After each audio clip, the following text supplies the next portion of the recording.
Greetings, royal family. I'm back. All right, it's sisters time. Have you ever had a friend like a sister? Yeah, plenty, but not like you broads.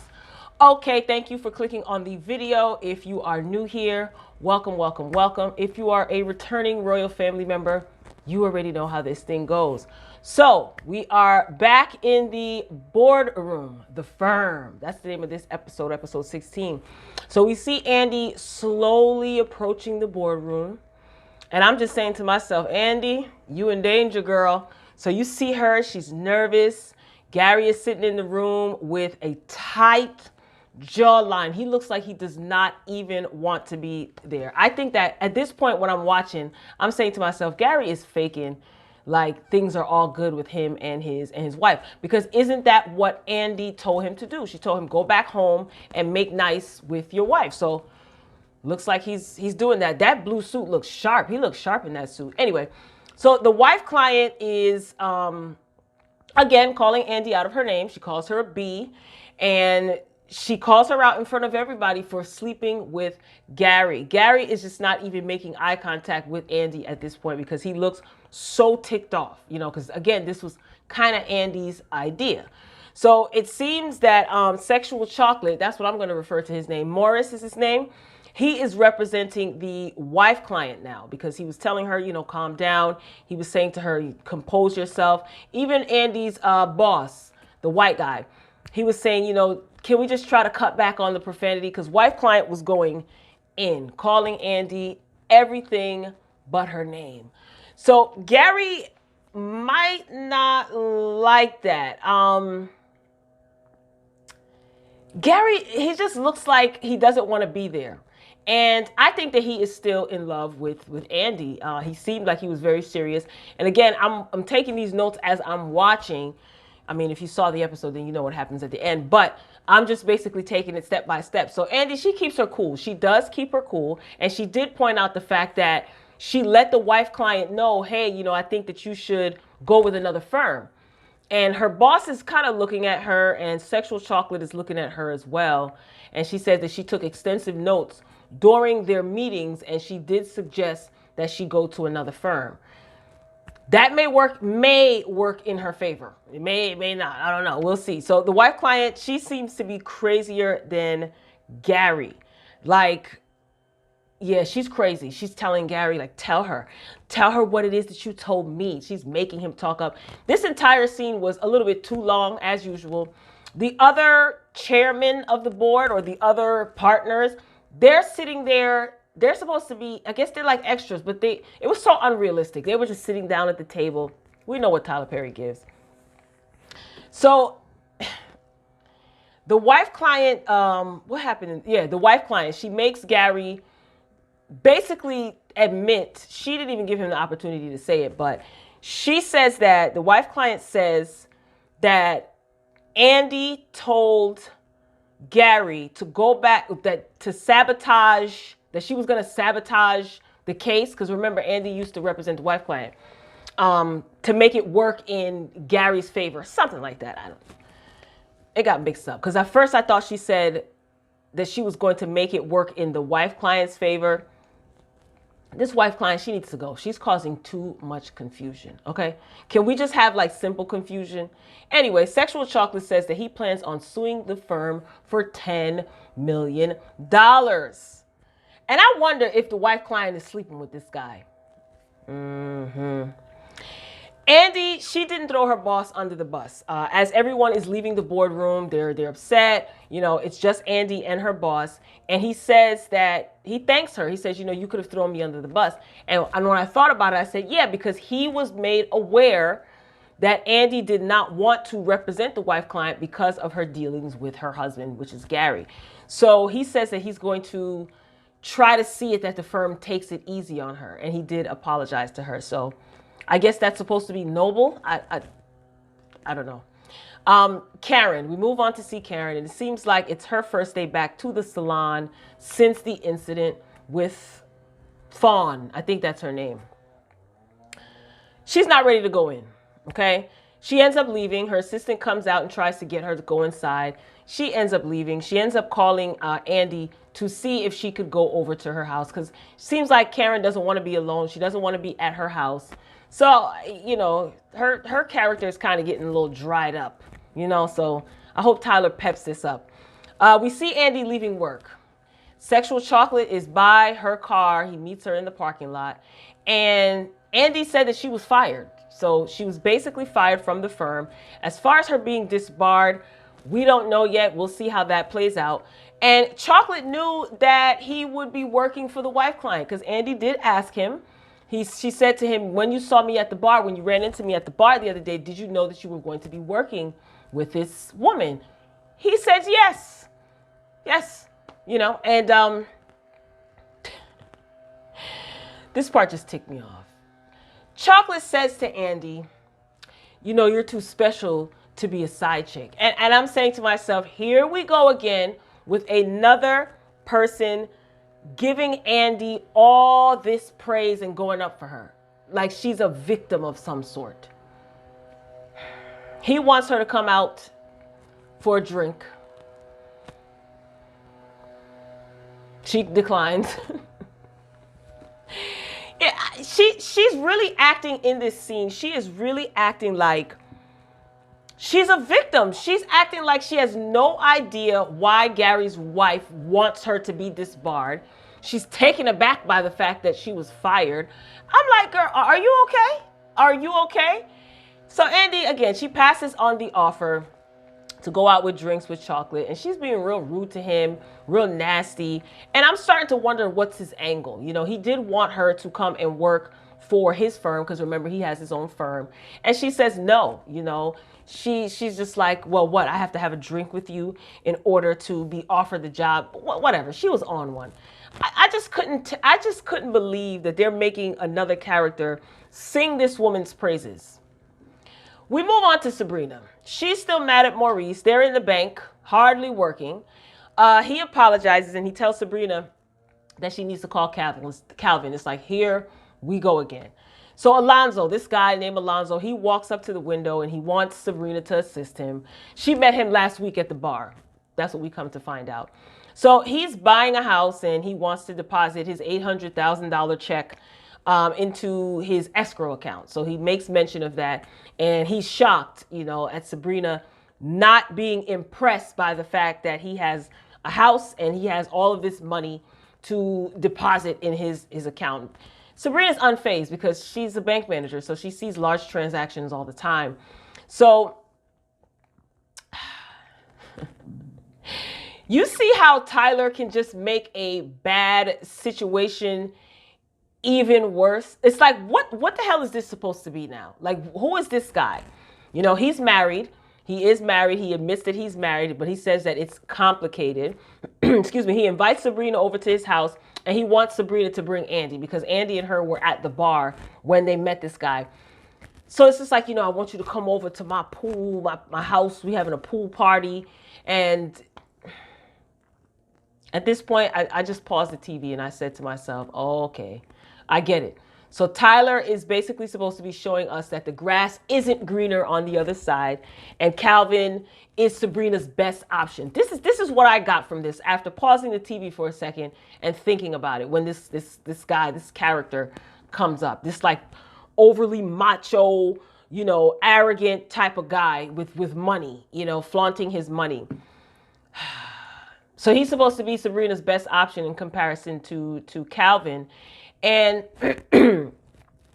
again, this is just such bad writing. So she should basically suck it up. This is the message that I got from this that Tyler is trying to convey here subtly, but not so subtle. I figured it out. So she's supposed to suck it up, be with Calvin, and settle basically. You know, this is the best that she can do as far as Calvin. And it's just like, let me know what you guys think. I don't want to ramble on and on about this, but I just thought that this was a disgusting spin. Sabrina didn't give the guy her phone number. She gave him Maurice's phone number. So as he's walking out the bank, Maurice's phone is ringing. And it's like, this man is not gay. Why are you giving him Maurice's phone? We move on to Danny. And she's at work, not working. Again, another another one, and she gets a call from Sabrina, who's leaving her job to meet up with Danny. It's like, yo, y'all get mad lunch breaks. Like, what's good?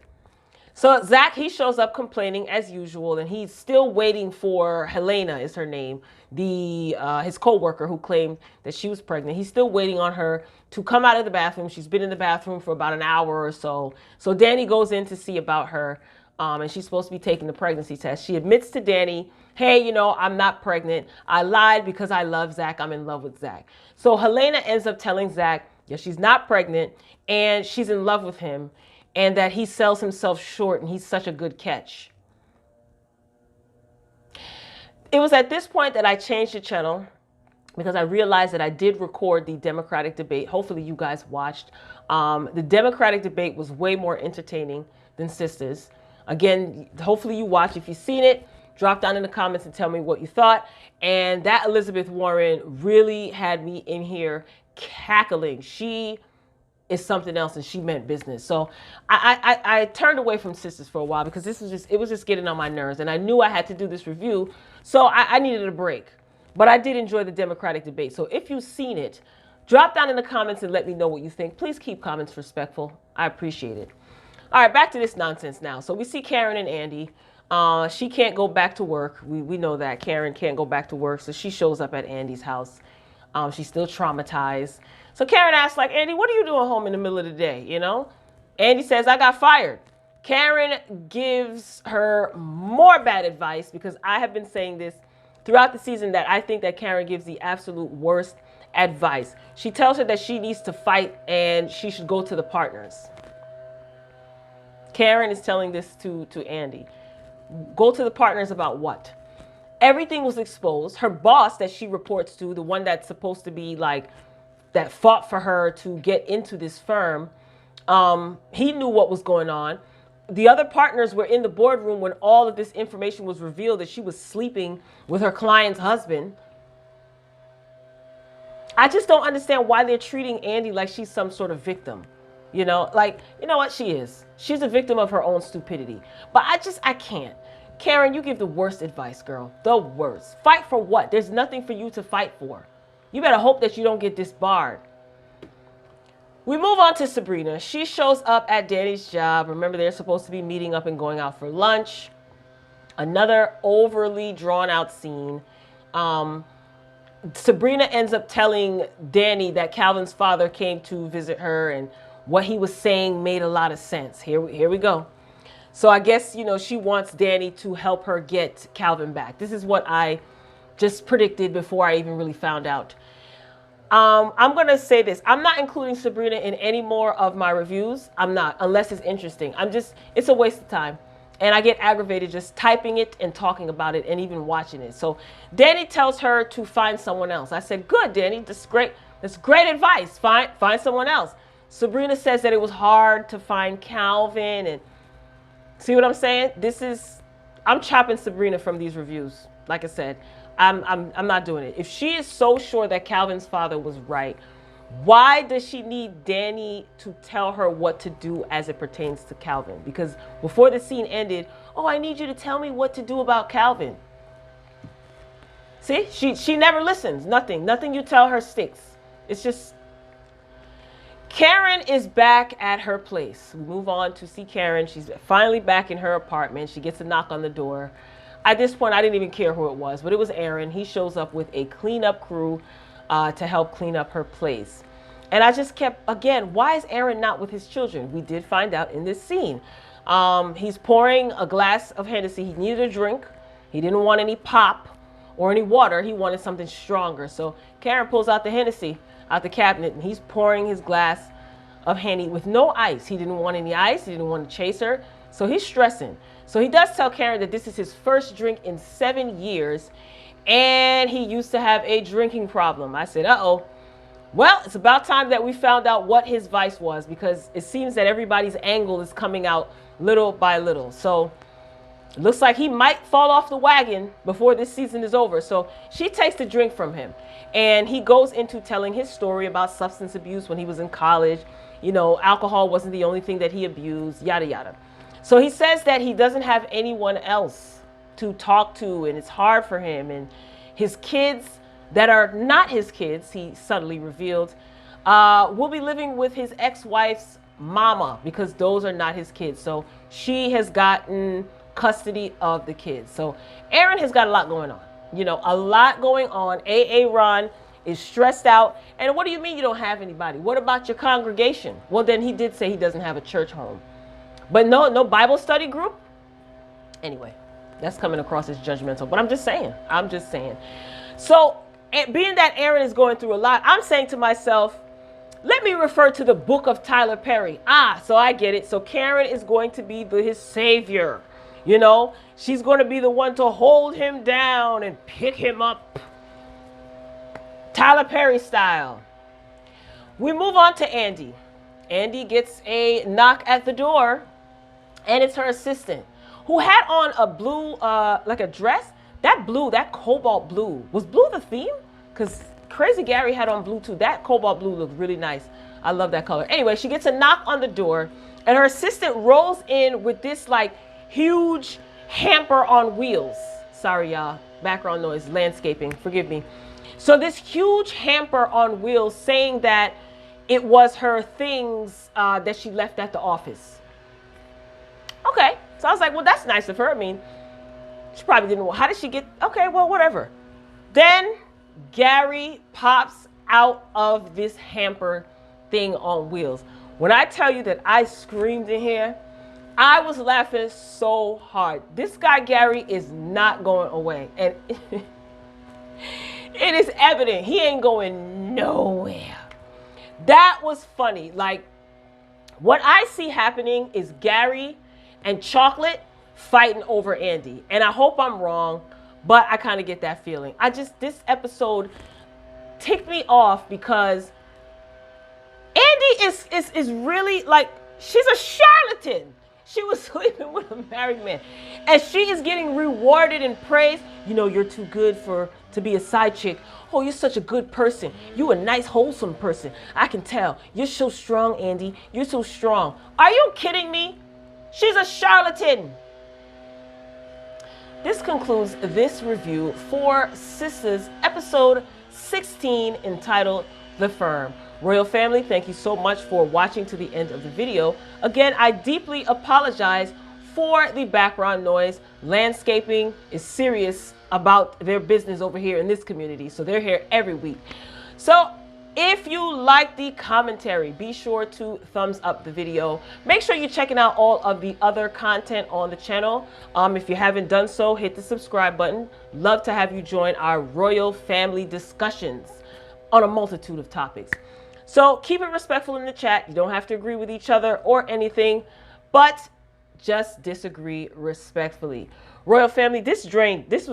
This was draining to watch, and this was kind of draining to even like relive. But Gary popping out of that hamper on wheels with a cover on top was hilarious. So I am curious to see what is going to happen next week. I did not see the previews. I want to be pleasantly or unpleasantly surprised. I'm tired, y'all. So I will meet you down in the comment section. Make sure that your notifications are on because I will be back soon, real soon. Thank you so much for watching, Royal Family. Until next time, peace.